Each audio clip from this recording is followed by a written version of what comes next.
வணக்கம் நண்பர்களே, இது உங்கள் கதை உலகம். எங்க பதிவுகளை லைக் பண்ணுங்க, ஷேர் பண்ணுங்க, எங்க சேனலுக்கு சப்ஸ்கிரைப் பண்ணி பக்கத்துல இருக்க பெல் ஐகானையும் பிரஸ் பண்ணுங்க. அப்பதான் என்னுடைய பதிவுகள் உடனுக்குடன் உங்களை வந்து சேரும். ஃப்ரெண்ட்ஸ், ரொம்ப லாங் கேப் எனக்கே தெரியும். ரொம்ப உடம்பு சரியில்லை, அதனாலதான் என்னால அப்லோட் பண்ண முடியாம போச்சு. எப்படியாவது இந்த 2 நாவலையும் நான் as early as possible finish பண்ண பாக்குறேன். வாங்க கதைக்குள்ள போகலாம். பகுதி 17. கதை. டாக்டர் லைட்னர் மயங்கி விழுந்து விடும் அளவுக்கு ஆனார். நான் மலங்க ஆனேன். அங்கு நிலைமை மோசமானது. டாக்டர் ரெய்லி ஒரு கைதேர்ந்த மருத்துவராய் அதனை ஆராய்ந்தார். பிங்கர் பிரிண்ட்ஸ் இல்ல. அறுவை சிகிச்சை கத்திரிகளை கொண்டு அதனை நுண்மையாய் ஆராய்ந்தார். மனித திசுவின் ஒரு பகுதி மற்றும் முடி நரைச்சது. இதெல்லாம் சட்ட ரீதியா பதிஞ்சுக்காதீங்க. நான் பிளட் டெஸ்ட் பண்ணிட்டு இதெல்லாம் பண்ணிட்டு தான் முடிவு சொல்ல முடியும். ஆனா அதிகம் சந்தேகம் வந்துடாது. மிஸ் ஜான்சனின் படுக்கைக்கு அடியில கிடந்ததா? வெல் அப்ப என்ன ஐடியா? அவ தான் கொலை பண்ணியிருக்கா. பிறகு கவலைப்பட்டிருக்கா, கடவுளுக்கு பயந்துருக்கா, தன்னையே மாச்சிக்கிட்டா. இதுதான் தியரியா? டாக்டர் லைட்னர் வழி ஏதும் தெரியாதவராய் வெறுமனே தலையை அசைக்க மட்டும்தான் முடிந்தது. ஆணே கிடையாது அவர் முணுமுணுத்தார். இதை எங்க வச்சிருந்தாங்கன்னு தான் விளங்கல என்றார் கேப்டன் மெய்ட்லாண்ட். கொலைக்கு அப்புறம் ஒவ்வொரு ரூமும் அங்குலமா சோதிச்சப்பட்டிருக்கு. எதுவோ ஒண்ணு என் மூளைக்குள்ள வெட்ட வேண்டாத சாமான்களை போட்டு வைக்கும் கபோர்ட்ல வச்சிருக்கலாமோ என்ன நினைச்சேனா. ஆனா சொல்லிடல. எங்க வச்சிருந்தாலும் இது வைக்கப்பட்ட இடம் அவங்களுக்கு திருப்திகரமா தோணல. அதனாலதான் தனது ரூமுக்குள்ளேயே கொண்டு வந்திருக்காங்க.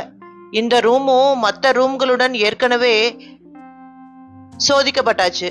அல்லது தற்கொலைன்னு முடிவு பண்ணிட்ட பிறகு அவங்க ஒருவேளை இப்படி பண்ணிருக்கலாம். என்னால இதெல்லாம் நம்ப முடியாது என்றேன் நான் சத்தமாய். ஏனோ அத்தனை இனிமையான மிஸ் ஜான்சன் போய் மிஸ்ஸஸ் லைட்னரை கொண்டு இருப்பாங்கிறத என்னால நம்பவே முடியல. அப்படி ஒண்ணு நடக்கிறத என்னால நினைச்சு கூட பார்க்க முடியல. ஆனாலும் அப்படி அவ செஞ்சிருக்க கூடும் என்பதற்கும் சில காரணங்கள் இருக்குது. உதாரணத்துக்கு, தேம்பி அன்னைக்கு ராத்திரி அவ அழுதது. கொலை பண்ணியதை எண்ணி அழுதிருப்பாளோ? எதை நம்புறதுன்னே எனக்கு தெரியல என்றார் கேப்டன் மெய்ட்லாண்ட். இதுக்கு நடுவுல அந்த பிரெஞ்சு ஃபாதர் காணாமல் போனது வரை கிளியர் ஆகணும். தலையில அடிக்கப்பட்டு ஏதாவது வயக்காட்டுக்குள்ள போடப்பட்டிருப்பாரோன்னு என் ஆளுங்க தேடிட்டு இருக்காங்க. ஓ, இப்ப எனக்கு ஞாபகத்துக்கு வருது என நான் ஆரம்பித்தேன். அனைவரும் என்னையே துளைப்பதாய் பார்த்தனர். நேத்து மத்தியானம் என்றேன் நான். அன்னைக்கு ஜன்னல் வழியா எட்டி பார்த்துட்டு இருந்த ஒன்னரக்கண்ண ஆசாமி பத்தி என்கிட்ட அவர் கேட்டாரு. அந்த பகுதியை போய் பார்த்துட்டு வர விரும்புறதா என்கிட்ட சொன்னாரு. கொலைகாரனுங்க இப்படிப்பட்ட இடங்கள்ல தங்களையும் அறியாம எதையாவது தவற விட்டுட்டு போவதா துப்பறியும் கதைகள்ல வரும்னு சொன்னாரு. அப்படியெல்லாம் எந்த கொலைகாரனும் பண்ண மாட்டான் என்றார் கேப்டன் மெய்ட்லாண்ட். அப்ப துப்பு தேடிட்டு தான் அவர் போனாரா? கஷ்டம். அப்படி எதையும் அவரால் பார்த்துருக்க முடியாது. ஒருவேளை கொலைக்காரன் யார் என காட்டும் அந்த க்ளூவை ஃபாதரும் மிஸ் ஜான்சனும் எதேச்சியா ஒரே சமயத்துல கண்டுபிடிச்சிருப்பாங்களோ? எரிச்சலாய் தொடர்ந்தார். ஒன்னரை கண் ஆசாமி. எங்க ஆட்களால இந்த நாயை ஏன் இன்னுமே பிடிக்க முடியலன்னு தெரியல. ஏன்னா ஒருவேளை அவர் ஒன்னரக்கண் இல்லாதவனா இருக்கலாம் என்றார் போய்ராட். போலித்தனம் பண்ணி ஏமாத்திட்டான்னு சொல்றீங்களா? ஒன்னரக்கண்ணை போலியா காட்ட முடியுமா? ஒன்னரக்கண் போல காட்டிக்கிறது அவன் தப்பிக்க பேருதவியான ஒரு விஷயம்னு சொல்றேன். நாய் பைய, அவன் கண்ணு எப்படி வேணும்னாலும் இருக்கட்டும், அவனை கண்டுபிடிக்கிறேன் பாருங்க. ஒருவேளை அவன் ஏற்கனவே சிறிய நிலையை கடந்திருக்கணும் என் கணிப்பு என்றார் போய்ராட். டெல் அபு போன்ற எல்லா எல்லைக்கோட்டு பிரதேசங்களையும் நாங்க எச்சரிக்கை பண்ணி வச்சிருக்கோம். மலை வழியா அவன் தேர்ந்தெடுத்திருக்கலாம் இல்லையா? லாரிகள் போங்க, அங்க வழி இருக்கு. கேப்டன் மெய்ட்லாண்ட் உருமினார். அப்போ ஜெய்ரெசோர் பகுதிக்கு தந்தி அனுப்பிடலாமா? நேத்திக்கே நான் அதை பண்ணிட்டேன். 2 ஆண்களை கொண்ட கார் ஒண்ணு போனா தடுக்கும்படியும் எந்தவித குற்றங்களும் இல்லாத பாஸ்போர்ட் அவங்க கிட்ட இருக்கும் என்றும் நான் ஏற்கனவே எச்சரிக்கை செய்தி அனுப்பியாச்சு. அப்படியே பண்ணிருக்கீங்க நீங்க என்று அன்பாய் போய்ராட்டை பார்த்து சிரித்தார் போலீஸ் அதிகாரி. 2 ஆண்கள் நான் சொன்னீங்க? போய்ராட் ஒப்புதலாய் தலையசைத்தார். இதுல 2 ஆண்கள் இருக்காங்க. பல சமாச்சாரங்களை நீங்க உங்களுக்குள்ளேயே வச்சிருக்கிறது தப்பு மிஸ்டர் போய்ராட். போய்ராட் மறுப்பாய் தலையசைத்தார். நோ என்றார். அப்படி கிடையாது. உண்மை இன்னைக்கு காலையில் தான் எனக்கே தெரிய வந்துச்சு. நான் சன்ரைஸ் பார்த்து கொண்டிருக்கும் போது ரொம்பவும் அழகான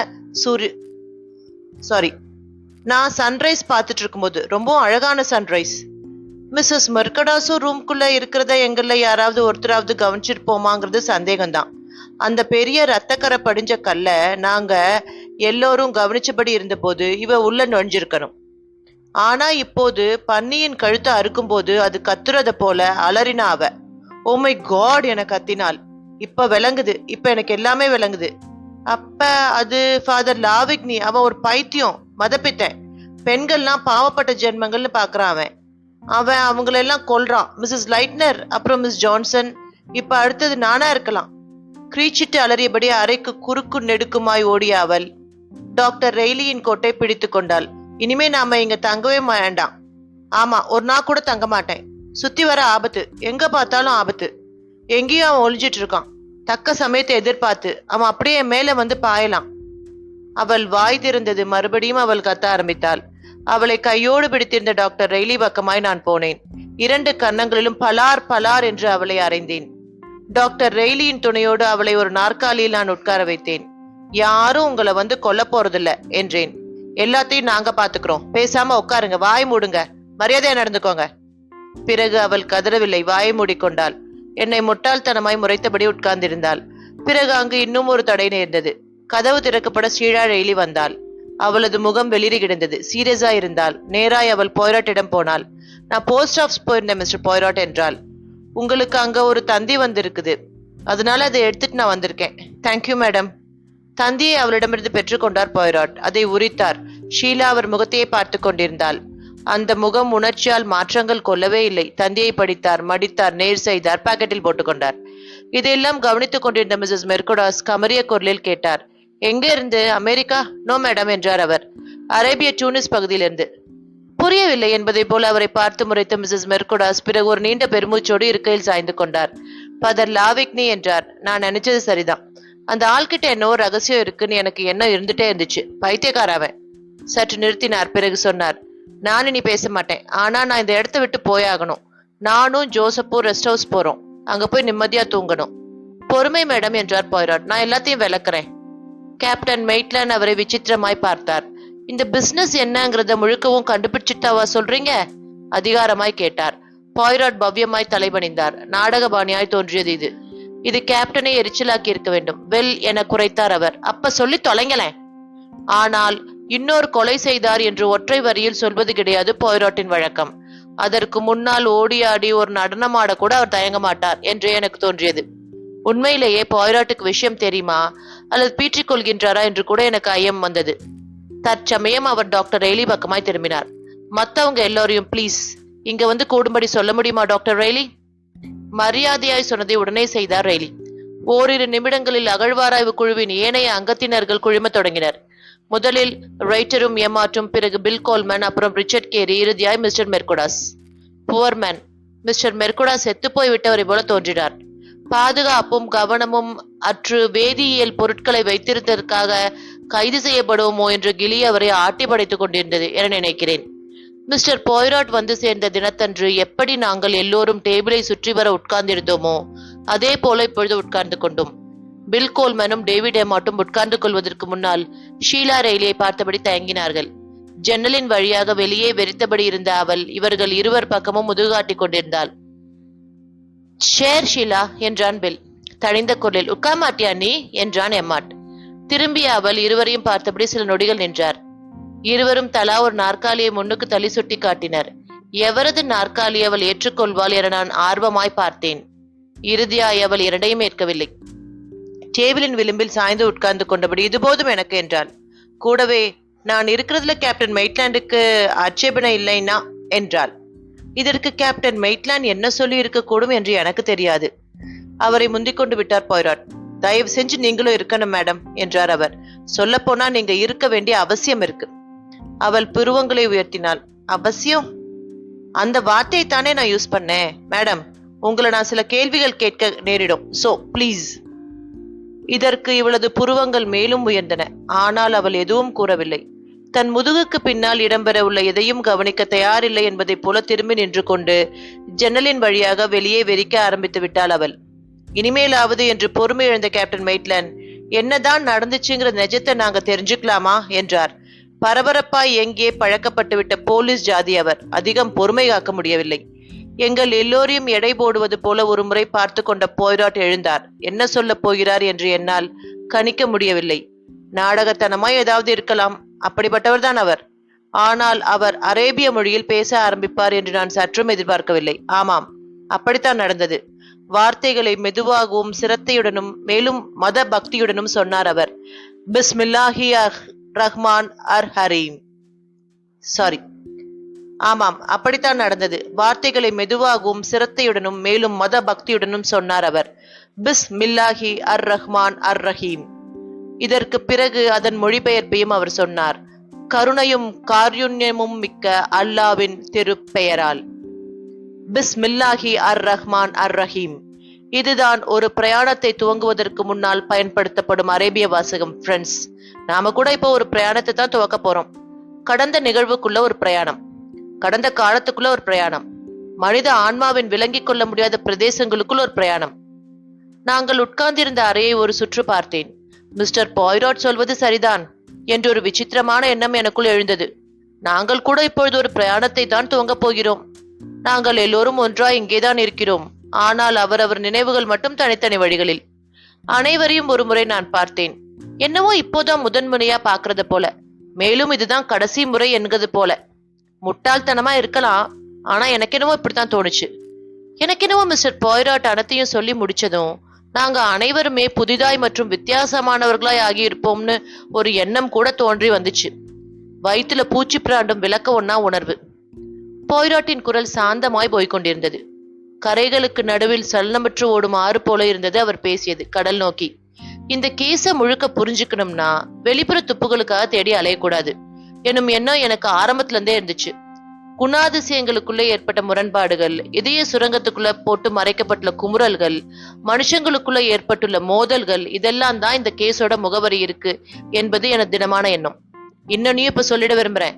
இந்த கேஸோட தீர்வு இதுதான். நான் இப்ப ஒரு இறுதி முடிவுனை அடைஞ்சிருந்தாலும் இதனை ஊர்ஜினப்படுத்த எனக்கு ஸ்தூலமான சாட்சிகள் எதுவுமே கிடையாது. இப்படித்தான் இந்த முடிவு இருக்குன்னு எனக்கு தெரியும். ஏன்னா இப்படித்தான் இந்த முடிவு இருந்தாகணும். வேறு எந்த வகையான முடிவிலும் கையில் உள்ள எல்லா சாட்சியங்களும் அதன் இடங்கள்ல ஒரு ஒழுங்கா முறையா உட்கார முடியாது. என் மனசுக்கு பொறுத்த மட்டும் இதுதான் ஒரே திருப்திகரமான தீர்வு. கொஞ்சம் நிறுத்திவிட்டு மேற்கொண்டு போனார். நான் இந்த கேஸ்ல கொண்டு வந்து நுழைக்கப்பட்ட தருணத்துல இருந்து இந்த பிரயாணத்தை நான் தொடங்குறேன். என்னை பொறுத்த மட்டும் ஒவ்வொரு வழக்குக்கும் ஒரு வடிவம் இருக்கு, ஒரு அமைப்பு இருக்கு. இந்த வழக்கோட முழு அமைப்பும் மிஸ்ஸஸ் லைட்னர் என்னும் குணாதிசயத்தை சுற்றியே சுழலுது என்பது என்னுடைய கணிப்பானது. மிஸ்ஸஸ் லைட்னர்ங்கிறவர் எப்படிப்பட்ட ஒரு பெண்மணி என்பது எனக்கு தெரியும் வர, எதுக்காக அவங்க கொலை பண்ணப்பட்டாங்க என்பதோ அல்லது ஏன் அவங்க கொலை செய்யப்பட்டாங்கிறதோ எனக்கு தெரியாமலே தான் போயிடும். அந்த கட்டத்துல இதுதான் என் ஆரம்ப புள்ளியா அமைஞ்சது, மிஸ்ஸஸ் லைட்னரோட குணாதிசயம். இதை தவிர இன்னும் ஒரு உளவியல் சார்ந்த பிரச்சனையும் என் கவனத்தை ஈர்த்துச்சு. விளங்கி கொள்ள முடியாத ஒருவித இருக்கும் அகழ்வாராயும் அங்கத்தினர்களிடையே நிலவியதா சொல்லப்பட்ட விஷயம் இது. பல சாட்சிகள் இதை ஒப்புக்கிட்டாங்க. இதுல ஒரு சிலர் வெளிநபர்கள். இதை ஒரு முக்கிய ஆரம்பமா எடுத்துக்கல அவசியம் இல்லைன்னு எனக்கே தெரிஞ்சாலும் இது என் துப்பறிதலில் மறக்காமல் கணக்கில் கொள்ளப்பட வேண்டும் மட்டும் நான் மனசு எழுதிக்கிட்டேன்.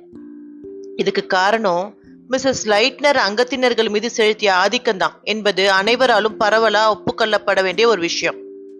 ஆனா இப்ப பிறகு நான் சொல்ல போற சில காரணங்களால இப்படி முழுக்கவும் ஒப்புக்கொள்ள நான் தயாரா இல்லை.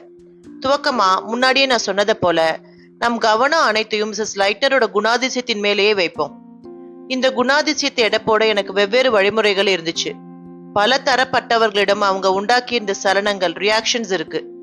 இது அவங்களுடைய மனோபாவத்தை அடிப்படையா கொண்டு அதிகமா வேறுபடும்ங்கிறத கவனிச்சுக்கணும். மேலும் எனக்குள் உருவான சில அபிப்பிராயங்கள், இதுக்கு எனக்கு அதிக சந்தர்ப்பங்கள் அமைய வாய்ப்பில்லை. ஆனாலும் சில நிஜங்களை அறிய முடிஞ்சுது. மிஸ்ஸஸ் லைட்னரோட டேஸ்ட், அதாவது விருப்பங்கள்னு சொல்லலாம், சிம்பிளானதா இருந்துச்சு. நெறி வழுவாத வகையிலும் இருந்ததுன்னு சொல்லலாம்.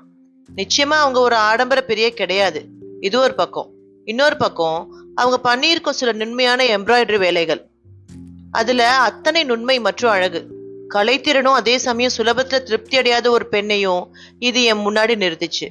அவங்க ரூம்ல நான் பார்த்த சில புத்தகங்கள் அவங்கள பத்தின மற்றும் ஒரு கணக்கை எனக்கு உணர்த்துச்சு.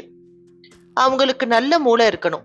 புத்தகங்களோட தரத்தை வச்சு இதை யாரும் சொல்லிடலாம். ஆனா கூடவே அவங்க ஒரு ஈகோயிஸ்ட், அதாவது அகங்காரம் பிடிச்சவங்க என்பதையும் என்னால கணிக்க முடிஞ்சது. ஏன்னா ஒவ்வொரு புத்தகங்களும் வாழ்க்கையை திமிரா எதிர்கொண்டு வென்ற வரலாற்று நாயகர்கள் பற்றியவை. மிஸ்ஸஸ் லைட்னரோட வேலையே எதிர்ப்பால் ஆசாமிகளை ஈர்ப்பதுதான் என்கிட்ட சொல்லியிருந்தாங்க. இதிலிருந்து அவங்க சீக்கிரத்துல உணர்ச்சி மயத்தின் உச்சிக்கு போயிடுவாங்கங்கிறது தெரிஞ்சுக்க முடிஞ்சது. கலை உணர்வு உண்டு, எதிலும் முழுமையை எதிர்பார்க்கும் தேடுதல் உண்டு, திமிரும் ஜாஸ்தி, ஆண்பால் ஈர்ப்புக்கு வளைந்து விடும் அபாயம். மரணமடைஞ்ச பெண்மணியை நான் கொஞ்சம் கொஞ்சமா புரிஞ்சுக்க ஆரம்பிக்கிறதா நினைச்சேன். இதற்கு அடுத்து மிஸ்ஸஸ் லைட்னரோட உடனடி வட்டத்துக்குள்ள வருவோரோட ரியாக்ஷன்கள் எப்படி இருக்குன்னு அறிய முற்பட்டேன். இறந்துவிட்ட பொண்ணோட குணாதிசயம் பத்தின என் ஓவியம் இன்னும் முழுமையடைய ஆரம்பிச்சுது. இயற்கை அன்னையால வஞ்சனை இல்லாம அழகும் வனப்பும் அல்ல குறையாம வரமா கொடுக்கப்பட்டவங்க மிஸ்ஸஸ் லைட்னர் என்கிற நிஜத்தின டாக்டர் ரெய்லி மற்றும் பலரால் என்னால அறிய முடிஞ்சது. கூடவே அவங்க இருக்கும் இடத்துல தன் அழகினால் ஒரு சூழலையே அவங்களால உண்டு பண்ண முடியும் என்பதையும் ஸ்திரமா என்னால உணர்த்தப்பட முடியுது. இப்படிப்பட்ட பெண்கள் தங்களுக்கு பின்னாடி ஒரு பூகம்ப நிகழ்வினை விட்டு செல்ல தவறவே மாட்டாங்க. அவங்க பிரளயத்தை கொண்டு வந்து சேர்ப்பாங்க. சில சமயம் மத்தவங்க மேல, சில சமயம் அவங்க மேலேயே. தன்னைத்தானே போற்றி கொண்டே இருந்த ஒரு பெண்மணி மிஸ்ஸஸ் லைட்னர் என்பதிலும், எதையும் விட தன்னிடமுள்ள ஆளுமைய பவரை அவங்க கொண்டாடி இருக்காங்கிறதிலும் நான் சந்தேகம் இல்லாம ஸ்திரமானேன். அவங்க எங்க வேணும்னாலும் இருக்கலாம், ஆனா அவங்கதான் பிரபஞ்சத்தின் மையம் போன்றவரா இருக்கணும். இப்படி அத்தனை பேரையும் அவங்க ஓரம் கட்டிடுறாங்களேன்னு அவங்கள சுற்றி இருக்க ஒவ்வொருத்தரும், அது ஆணோ பொண்ணோ, அவங்கள பிரமிக்கணும், மெச்சணும். இந்த பாட்சா சிலர்கிட்ட நடக்கும்.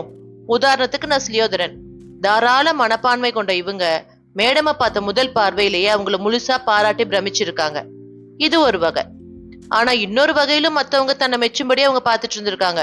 அது பயப்படுதல் என்னும் வழி. எங்க வெற்றி நிச்சயமோ அங்க அவங்களுடைய மிக கொடூரமான பக்கத்தை அவங்க செயல்படுத்தி இருக்காங்க. எலிய பார்த்ததும் இயற்கையிலேயே பூனைக்குள்ள கட்டுப்பாடின்றி உருவாகிவிடும் கொடூர வகை இது. இயற்கையிலேயே கொடூரம். ஆனா எங்கே அவங்க சாதாரணமா சிந்திச்சு எவங்குவாங்களோ அங்க அவங்களோட நிஜம் வெளிப்படும். அந்த நிஜம் கனிவு, மத்தவங்களுக்கு இறக்கப்படுவது, கனிவாய் நடந்து கொள்வது, எப்பாடுபட்டாவது உதவுவது இத்தியாதிகள். இதெல்லாம் மிஸ்ஸஸ் லைட்னருடைய முக்கிய குணாதிசயங்களின் விவரிப்பா இருந்தாலும், இப்ப முதலும் முக்கியமானதுமான பிரச்சனை அந்த மொட்டை கடுதாசிகள். யார் அதை எழுதினது மற்றும் ஏன்? நான் எனக்குள்ள கேட்டுக்கிட்டேன். மிஸ்ஸஸ் லைட்னரே அதை தனக்குத்தானே எழுதிக்கிட்டாங்களா?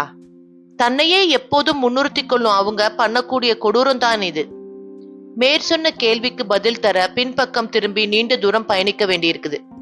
மிஸ்ஸஸ் லைட்னரோட முதல் திருமண நாள் வர பின்னுக்கு போகணும். நம் டிராவலை நாம இங்க துவங்குறதுதான் சரியானதா அமையும். மிஸ்ஸஸ் லைட்னரோட வாழ்க்கை பயணம். லூயிஸ் லைட்னர் என்று அந்த வருடங்கள்ல இருந்த பெண்மணியும் இப்போது லூயிஸ் லைட்னர் என்று இருந்த பெண்மணியும் அடிப்படையில ஒருத்தர் தான். இதை நாம முதல்ல மறக்காம நினைவுல வச்சுக்கணும். அப்போ அவங்க இளமை ததுமை இருந்தவங்க. குறிப்பிடும்படியான தேக அழகு, ஆணின் இதயத்தையும் அவைய உணர்வுகளையும் பேய் போல அறைய வல்ல ததுமோ அழகு. இதுக்கு நடுவுல அவங்க அடிப்படையில ஒரு ஈகோயிஸ்ட் வேற. இப்படிப்பட்ட பெண்கள் திருமணத்தை மறுத்தளித்து விடுவது ரொம்ப இயற்கை. ஆண்களால அவங்க கவரப்படலாம். இருந்த போதிலும் தங்க வட்டத்துக்குள்ள தனியா இருந்துடவே அவங்க விரும்புவாங்க. ஆனாலும் மிஸ்ஸஸ் லைட்னர் கல்யாணம் கட்டியிருக்காங்க. இதனால அவங்க கணவன் நிச்சயமா ஏதோ ஒரு வகையில விசியுடன் இயங்கும் ஆண்மகனா இருந்ததாலதான் மேடமா கவர்ந்திருக்கார் என்ற அளவுக்கு நாம நிச்சயமாயிக்கலாம். இதுக்கெல்லாம் அப்புறம் தான் அந்த மனுஷனோட ராஜதுரோக நடவடிக்கைகள் வருது. மிஸ் லியோதரன் சொன்னதை போல மேடம் நடந்துக்கிறாங்க. அரசாங்கத்துக்கு தகவல் தந்துடுறாங்க. மேடமுடைய இந்த நடவடிக்கையில உளவியல் சார்ந்த முக்கியத்துவம் இருக்கு என்பதை இங்க விளக்கி எக்ஸ்பிளைன் பண்ண நான் விரும்புறேன். தான் நாட்டுப்பற்று மிகுந்த ஒரு பெண் அப்படின்னு இதனாலேதான் அப்படித்தான் நடந்து கொண்டதாகவும் நர்ஸ் லியோதரன் கிட்ட மேடம் சொல்லியிருக்காங்க. ஆனா இங்க ஒரு விஷயத்த கவனிக்கணும். நாம ஏதோ ஒரு சமாச்சாரத்தை செய்வோம். அதை ஏன் செஞ்சோம்? இப்படி ஒரு கேள்வி எழுந்தா உடனே இலக்கை தேட ஆரம்பிப்போம். செய்த செயலுக்கான இலக்கு பத்தி சொல்லும் போது நம்மை நாமே ஏமாற்றிக் கொள்றது சகஜம் என்பது மிக சிறப்பா நிரூபிக்கப்பட்ட ஒரு உண்மை. அதாவது நம் உள்ளார்ந்த தூண்டுதலால எந்த இலக்கு மிகச் சிறப்பான ஒன்றா தெரியுதோ அதைத்தான் நாம தெரிந்தெடுப்போம். மிஸ்ஸஸ் லைட்னர் வேணும்னா அவங்களுடைய நாட்டுப்பற்று தான் இப்படி கணவனுக்கு எதிராக அவங்கள இயங்க வச்சுதுன்னு நினைக்கலாம். ஆனா எனக்கு என்னவோ அவங்க அறியாமலே அவங்களுக்குள்ளே கனன்று கொண்டிருந்த கணவன் கிட்ட இருந்து விடுதலை அடையணும் எனும் எண்ணம் தான் இப்படி இயங்கி கணவனிடமிருந்து மேடமை விடுதலை அடைய வச்சிருக்குன்னு சொல்லுவேன். ஒருத்தருக்கு சொந்தமானவ எனும் எண்ணத்தை அவங்க வெறுத்திருக்காங்க. ஒருத்தரால ஆளப்படுவதை அவங்க வெறுத்திருக்காங்க. ஆகவே தனது விடுதலைக்காக நாட்டுப்பற்று என்னும் ஆயுதத்தை அவங்க தூக்கி இருக்காங்க. இருந்தாலும் மேடமுடைய சுய பிரஜைக்கு அடியில குற்ற உணர்வு ஒன்று ஓடிக்கிட்டே இருந்திருக்கு. அவங்களுடைய எதிர்காலத்துல தன் கருவரிசையை காட்டி விளையாட. இப்படி அந்த கடிதங்கள் பத்தி கேள்விக்கு நாம நேரடியா வரோம். மிஸ்ஸஸ் லைட்னர் ஆண்பால் செக்ஸ வெகு பிரமாதமா இருந்தவங்க. பல சந்தர்ப்பங்கள்ல மேடம் அப்படிப்பட்டவர்களாக இருக்கப்பட்டிருக்காங்க. ஆனா அந்த ஒவ்வொரு தடவையும் ஒரு கடிதம் வந்திருக்கு. ஏற்பட்ட தொடர்பும் பிசுபிசுத்து போயிருக்கு. யார் அந்த லெட்டர்ஸ் எழுதினது? ஃபெட்ரிக் போன்சர் அல்லது அவருடைய தம்பி வில்லியம் போஸ்னர் அல்லது மிஸ்ஸஸ் லைட்னரே? 2 தியரிக்குமே நல்ல விளக்கங்கள் இருக்கு. தன் மீது ஆண்கள் காட்டும் பரபரப்பான கவனிப்பின அற்புதமா தட்டி எழுப்பிவிடும் பெண் வகையை சேர்ந்தவங்க மிஸ்ஸஸ் லைட்னர். பிற்காலத்துல இதுவே அந்த ஆண்களுக்குள்ள கொள்கை பிடிப்பு போல ஒரு வெறியாய் ஆயிடுங்கிறது கவனிக்க. உலகுல வேற எதையும் விடவும் தன் மனைவியான லூயிஸ் தான் எல்லாமும் என்று ஃபெட்ரிக் வாழ்ந்திருக்க வாய்ப்பு இருக்கு நான் நிச்சயமா நம்புறேன். இப்படிப்பட்டவரை காட்டி கொடுத்து நம்பிக்கை துரோகம் செஞ்சுட்டாங்க மேடம். இதுக்காக நேரடியா மிஸ்ஸஸை தாக்க விரும்பாத ஃபெட்ரிக் ஒண்ணு அவ தனக்கு சொந்தமாகணும், இல்லனா வேற ஒருத்தனுக்கும் சொந்தமாயிக்க கூடாதுன்னு வெறியா இருந்திருக்காரு. இன்னொருத்தனுக்கு தனது அழகி சொந்தமாவதை விட அவ சாகிறதே மேல் என்பது அவரது தீர்வு. மிஸ்ஸஸ் லைட்னரே கடிதம் எழுதிக்கிட்டாங்களா என்பது அடுத்தது.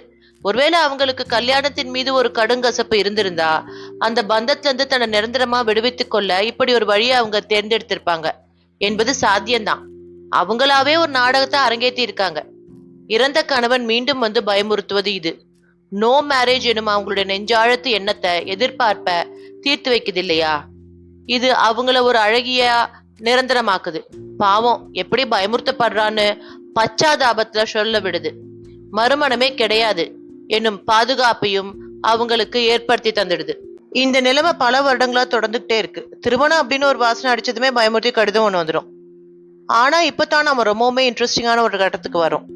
டாக்டர் லைட்னர் மிஸ்ஸஸ் உடைய வாழ்க்கையில அறிமுகமாகிறார். ஆனா பயமுறுத்தும் கடிதங்களே வரல. மிஸ்ஸஸ் லைட்னர் என்று தகுதியை அடைவதை தடுக்க எதுவும் குறுக்கே வந்து வழிமறிக்கல. இந்த கல்யாணம் முடிஞ்சதும் ஒரு மிரட்டல் கடிதாசி வருது. உடனேயே நாம ஒரு கேள்வியை எழுப்புறோம். இப்ப ஒவ்வொரு தேரியா கையில எடுத்துக்குவோமா? தொடரும்.